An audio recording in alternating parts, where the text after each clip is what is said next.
got together with the organization that was kind of coordinating all of the centennial events for the centennial year and asked them whether they'd be interested in a contemporary art component for the year-long centennial celebration. Of course, they were very happy to hear that, and we got busy and started inviting artists to participate. And we were looking for artists who might have a unique perspective on Mount Rainier. We were looking for something more than just the kind of traditional beauty photograph of the mountain, and really looking at the diversity of ways that artists think about the mountain, the way that they might choose materials to talk about their experiences with Mount Rainier. We thought we'd take the opportunity, since it was a big celebration, to kind of see where we might support the creation of new work. And so we put the call out to some of the best Northwest composers and musicians, also poets and writers and authors, and asked them if they'd be interested in creating some new literary and musical works for the event as well. Echoes from Home on the Range is a collection of little songs written on the 7 verses of Home on the Range. I didn't know anything other than the first verse, but subsequently, when I learned the other verses, I became kind of enamored of what they were portraying. The verses range from very pastoral to almost kind of silly in their jingoistic approach to how perfect everything is in the West, to one verse which is loaded with social commentary, a very poignant part of the piece.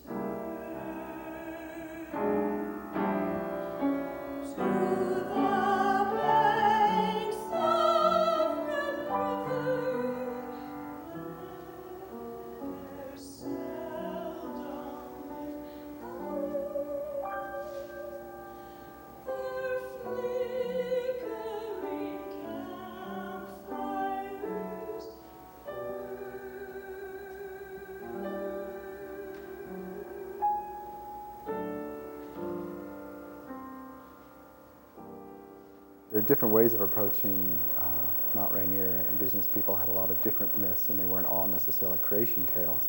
Some of them were tales about an individual finding themselves on the mountain. There are a lot of different approaches.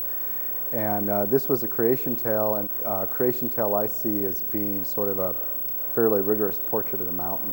One of the reasons why I put the contour map, the United States Geological map, next to it was that's a rather scientific approach. And I wanted to juxtapose that with the Native American tale, not because I thought that that was a mythic approach, but because I thought within the indigenous people's way of thinking that might have been just as scientific and legitimate. I'm sure it is and was.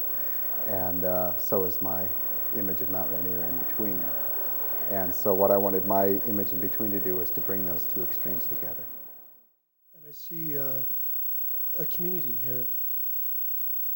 And that's what the mountain has done. It's brought us together. We celebrate it, but we're celebrating ourselves as much as we're celebrating this mountain. And in that spirit, I wanted to read this first piece. It's a poem I wrote. It's called The Ascension. It's about climbing inner mountains. The Ascension. What's your approach to climbing Rainier? Longmires or from the east? I do not have an approach. I have never had an approach. I do not climb mountains empirically for ego, for Western achievement, for claiming beauty. My appreciation of beauty involves distance and non-interference. I do not conquer anything by scrambling over it. My mountains are inward. They are not goals in themselves. I do not outfit myself with anything other than patience, wisdom, and a desire to leave things as I have found them. I do not litter the achievement I strive for. I accept local custom names. I do not name wilderness features or areas after urban creatures. To my summits, there are no footsteps before or after mine.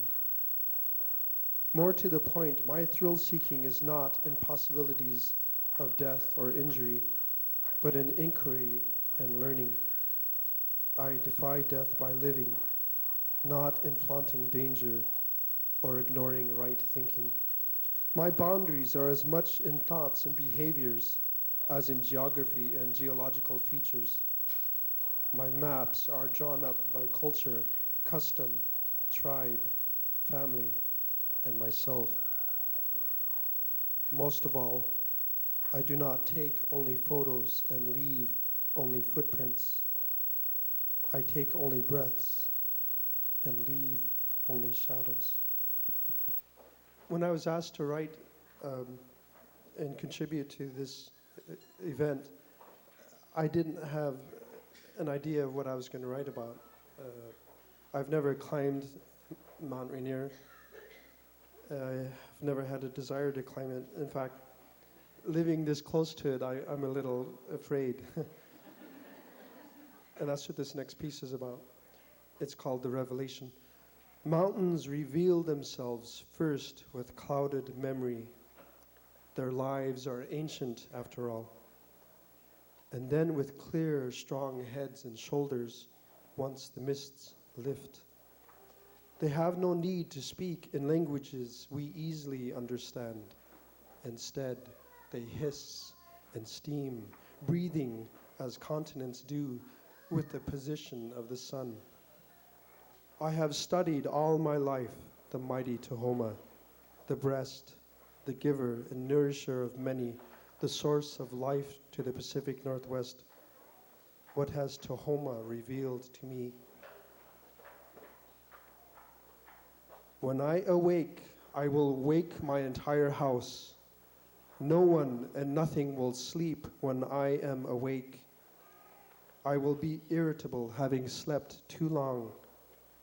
I will stretch my back, raise my arms, and exhale hundreds of years of morning breath. You will tremble to know my nightmare is real. I will lose my head, blow down my forests, choke my waters with mud, and kill my children where they play. I have done it before, and I will do it again.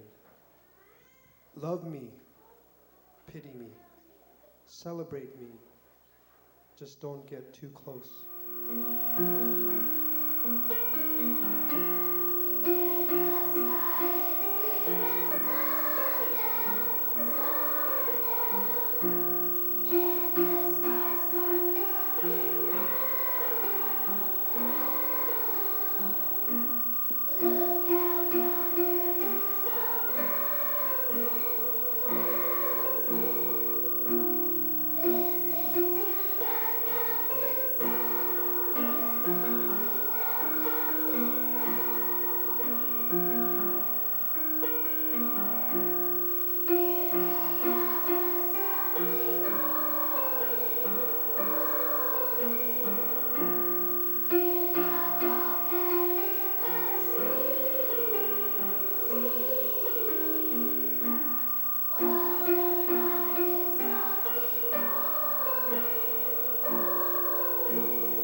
I wrote the piece because the Seafers Gallery asked me to write the piece. As simple as that. When you're a composer, that's what you do. You write pieces and you write them when people ask you to write them.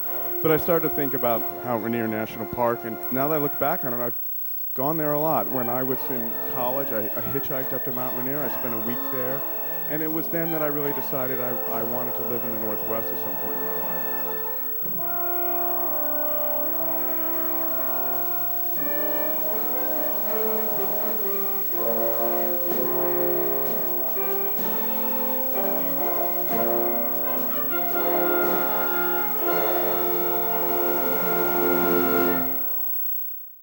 I drive up and down Airport Way every day, and I look at the mountain when it's out, and it just always strikes me the contrast of the industrial neighborhood and the old industrial buildings, and the serenity of the mountain in the background as a backdrop. A lot of my friends from other parts of the country, when they know that I'm in Seattle, they just assume that the mountain is right in the city because it's so much a part of the images that you see about Seattle and this whole area. And it obviously isn't in the middle of the city, but even people who've lived here for a long time just recognize it as being just part of our environment. And I know people that get excited when it comes out, you know, that they say the mountain is out. They've never, you know, on days when it's cloudy or overcast and they can't see it, there's something missing. On the days when the sun is out, the mountain comes out. The piece is called Watershed because literally the Nisqually Glacier, where the house is from, is a watershed into Puget Sound. The work is created out of glacier ice from the mountain, 2 different pieces of glacier ice, and then it's displayed in this display freezer. The glacier ice is from the Nisqually Glacier and the Paradise Glacier. They were both collected with a permit with the help of the Mount Rainier National Park Rangers. I collected the work on site, working with the rangers, sawing it out of the glacier in the mountain, carrying it down, you know, across the ski slopes and onto the trails, driving it the hours into Seattle, and then carving it to this house shape. Viewers can open it. You really shouldn't touch it because you could stick to it. There is a fine film of dust on there. What the ice is doing is actually subliming, going directly from this frozen state to a gaseous state. And the little particulate, the dust you see in there is the dust, stones, and gravel that have been accumulated in the glacier flow. This top piece of ice is older. The area of the Nisqually Glacier that I got it from was buried about 4 feet under the snow. So we had to dig down quite deeply, and they estimate it's about 50 years old. This lower area, the plinth, is much younger. It's only about 5 years old. It's from the Paradise Glacier, as I mentioned, and it's subliming much faster.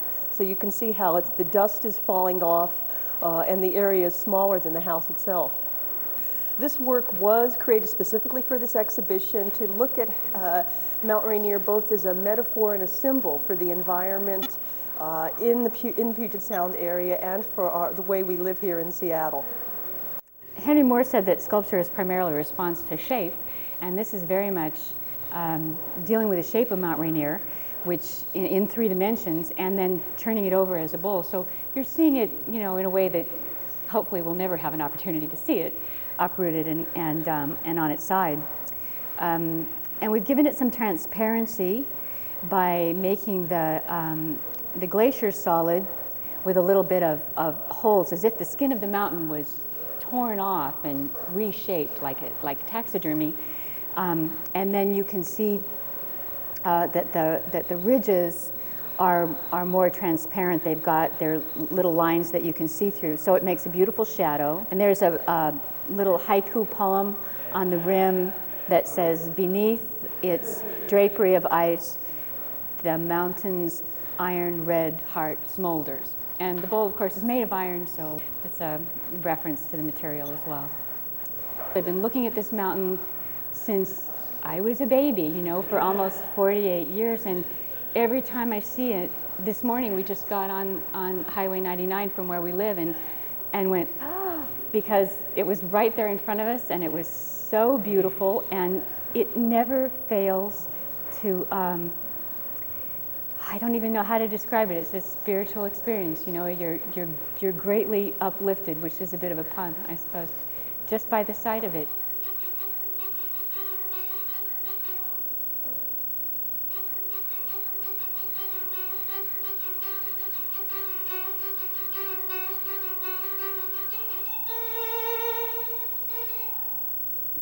Sidewalk is a piece I wrote while playing on the streets here in Seattle. I was a street performer at the Pike Place Market, and I noticed that the people flowed by like a river. Remember that sidewalk is a river, and people flow over it.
Denise was enchanted when she moved here by the mountain. And she had grown up in London, so she felt very much at home with the rain. And I knew her in Boston, but she just grew mesmerized. And so oh, this is interesting. Do you think I could perhaps tune in? Somebody else is talking. It's all right, I'll be channeling this evening. I've been living in New Mexico, so that isn't, so weird. Oh my God, my chakras are speaking. Okay. The first one I really like because she talks about settling here in this beautiful little book. She only had a limited edition made when she first moved here, and she gave it to me for Christmas.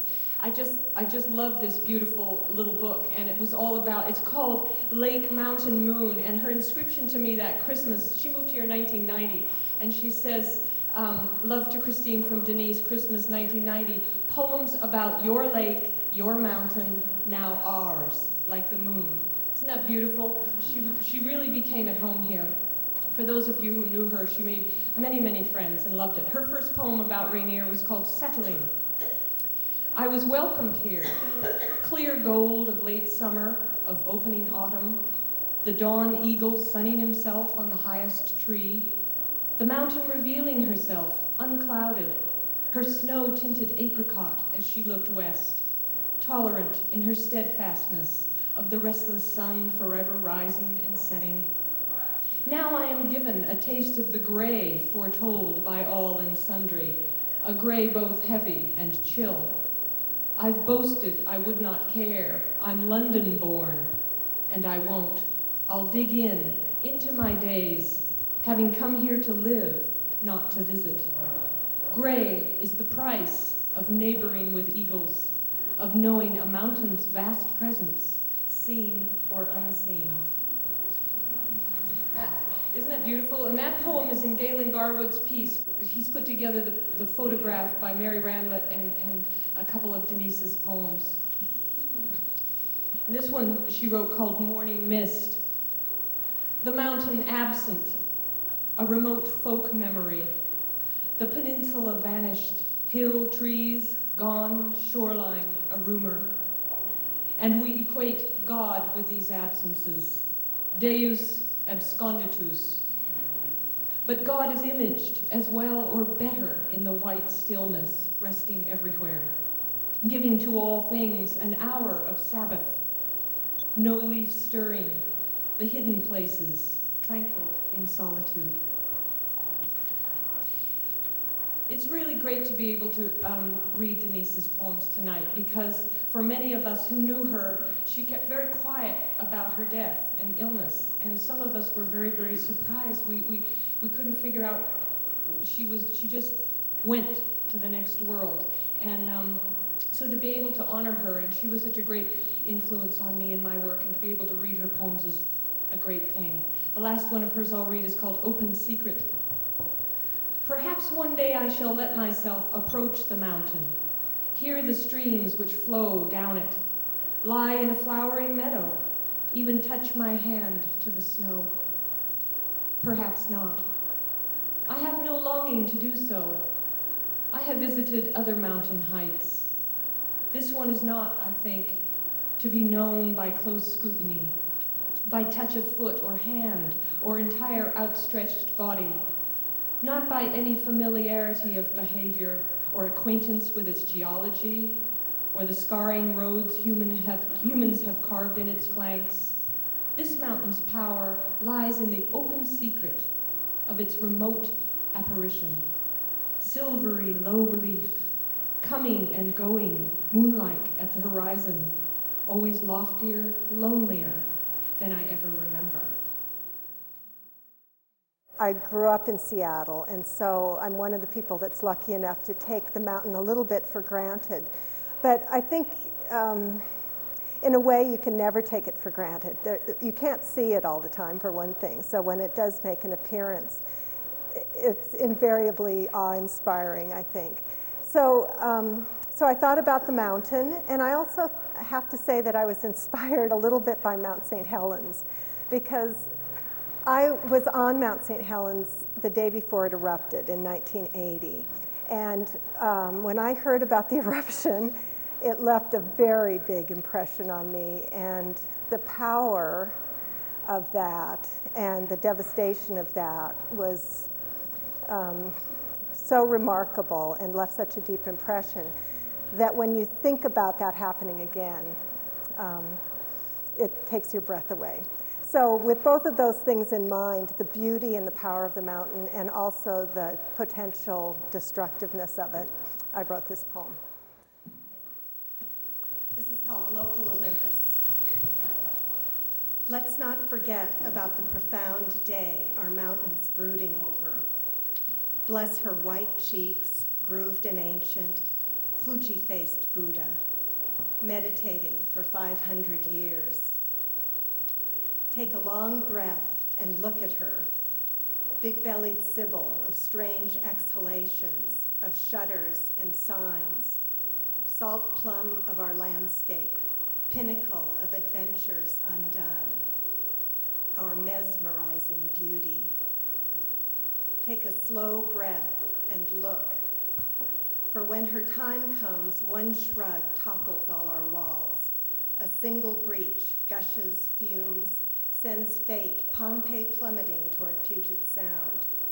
Just one glimpse for those who are chosen of her God place, a God we haven't met before.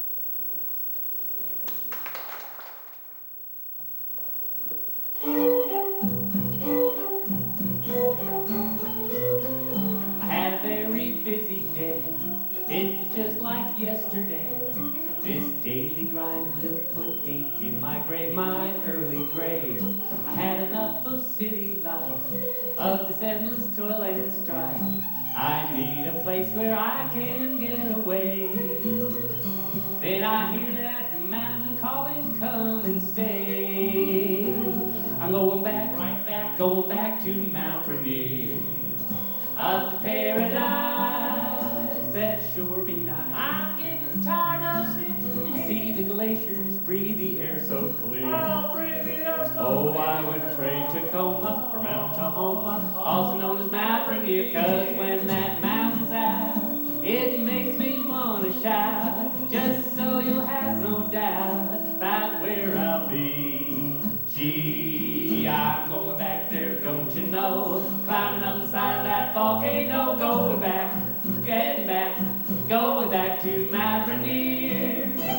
Well, we thought about it, and Jerry had a booklet about the national park. And one of the pictures was an old-fashioned touring car full of people. It was open, and they were all ogling the mountain. And I thought about that time period too. That was a time when there were lots of songs about cities and towns. Yeah, there were booster songs for all the towns, like You'll Love Tacoma. Going back to Tacoma, my hometown. In the morning I'll embark on my journey through the park and drive up from Nisqually to the west. I'll start my quest. So rather than dig around and not find anything about Mount Rainier, we wrote one. Yeah. So we wrote a booster song about Rainier in the style of that period. So it's probably like if we went back to 1915. I'm going back, right back, going back to Mount Rainier. Up to paradise, that sure be nice. I'm getting tired of sitting here. See the glaciers, breathe the air so clear. I'll breathe the air so clear. Oh, I would trade Tacoma for Mount Tahoma, also known as Mount Rainier, 'cause when that mountain's out, it